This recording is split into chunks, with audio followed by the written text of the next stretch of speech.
I'm going to tell you the 7 biggest mistakes puppy owners make and how you can avoid them and set your dog for success. So let's jump right into it. First mistake, unrealistic expectations. We bring our puppy home and we think they're going to just be cute, adorable, or maybe you do a simulate, like, well, he might cry a little bit and you get them a kennel and all these things. Kennels are amazing, by the way. We have to be aware they're wee babies and they are animals. They have instincts, they have needs they need to cover. Like some dogs like dissecting things. Some dogs love the chase. Other dogs love everything, right? But there's little things in their instinct that we sometimes forget. They're hunters, right? You want to give them an outlet for that. If you bring a puppy home, don't expect them to, be a perfect dog when they're just a tiny little wee puppy. But it's topic number two, environment. So that is, I think, one of the biggest mistakes. I mean, unrealistic expectations is number one because we get a little bit emotional of like, oh, the dog's not doing that, and you get angry, you get upset, you get like, oh, overwhelmed, you cry, you yell. Different people react different ways to stress and frustration. So whichever one you do, you get those emotions and you do, right? Because we expected our dog to be perfect and it's not fair. And you can control the environment, the access he has to things. Well, he cannot go and chew your couch. He cannot go and chew all these crazy things, right? So environment is so important. Set your dog's environment for success. If you're gonna train your puppy, don't go outside and start training your puppy in the outdoors where there's smells, like things, the tons of distractions. Maybe start in your bathroom, where I mean, clean your bathroom, of course, the floor, everything. But there's very little smells. There's like not that many fun activities to do in the bathroom. You might like sniff the mat and that's it. But it's really, oh, what's exciting? Oh, you have treats. Let's play with you. Right? Too much too soon. So what do I mean with too much too soon? A lot of times you bring your puppy home, and what do? You call your mom, you call your dad, you call your cousin, your friend, your best friend's friend, and you call everybody to come and see your puppy. But all this does to your puppy is overwhelm. You already took him away from your mom, from their litter mates, from everything that he knows of safety. And safety is so important for animals. And I mean, you can introduce people. It's good to introduce people. It's good to introduce different things, but do it a little bit at a time. Number four, biting approach. A lot of times, I mean, puppies, we are aware, puppies bite. We get all angry and upset that our puppy bites.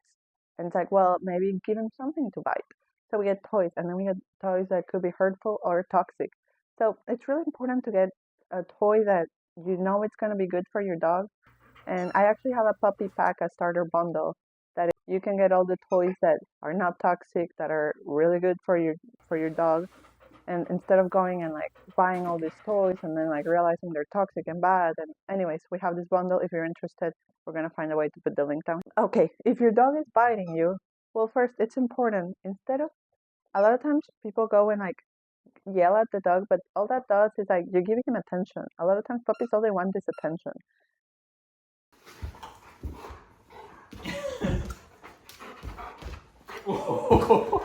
What you can do if the puppy's biting too much, he's probably overtired or too hungry, or like it's like babies, they get cranky. So you can put the dog in the kennel or in their little gated community, give him a chew, something different, but they need to understand when they bite your hand, when they touch your skin, all the fun ends. It's the best, easiest, and most effective way to teach a puppy to not bite. Alone too long. What does this mean? Um, we get a puppy and it goes along with the expectations. We think this puppy is going to be fine for 8 hours by themselves, but they're puppies. They have puppy bladders, they have puppy attention. So don't leave your puppy alone longer than 3 to 4 hours. Make sure if you are not able to go and let your puppy out, hire a sitter or something like that that can come and let your puppy out. They need those releases because if not, it makes a puppy potty training a lot more difficult because they're going to get used to going in their kennel or wherever they are. Sleep is so important for puppies when they're wee puppies. They just sleep a lot.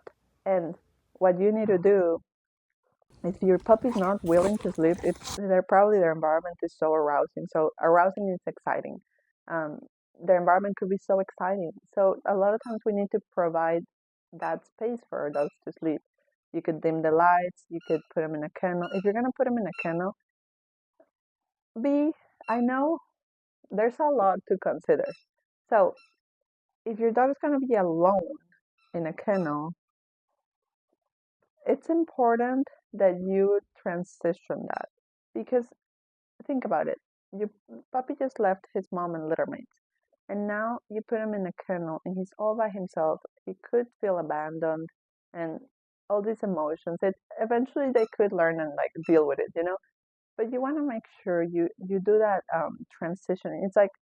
Um, it's like babies. You need to make sure they feel confident. They know you're not abandoning them. They can trust in you. So you can check on your puppy. Hopefully, before he starts barking, you go and check on him, and just you don't need to do or say much. You can just put your finger in the kennel, let him lick you, and leave. And before he starts barking, you can do that again. Do that several times, and eventually your puppy's gonna start learning. Like, oh, she'll come back. She didn't abandon me forever. Mistake number 7: inconsistent training. A lot of people say don't start training your dog until he's 3 months, but really, training started. Thank you, sweetie. Training started as soon as your puppy got into the house. So you already started training, either you like it or not. So why not doing intentional, right? Because when we focus on expand and when we don't focus on deteriorate. So what is that? Our training would deteriorate. They would start learning different bad behaviors that we just don't want. So maybe put intention on the behaviors you do want. So I'm working on a puppy class 101 where I can show you how to do all these techniques of like teaching your dog. Oh, there's this beautiful game of teaching your dog to be in a kennel and to love a kennel, and then you can teach them how to sit, how to stay in a position until you tell them to stop, and all these really great, amazing techniques you can learn all from a kennel, and just like the toys, the games, the care. There's a lot to a puppy, and if you put the effort at the beginning, you're gonna have a way nicer. Have a puppy. I know you're gonna do great. If you're watching this, it means uh, you have consistency and persistence to get a really good puppy. So I could not be more thrilled for you. And let me know in the comments if you have any questions, any concerns. See you next time.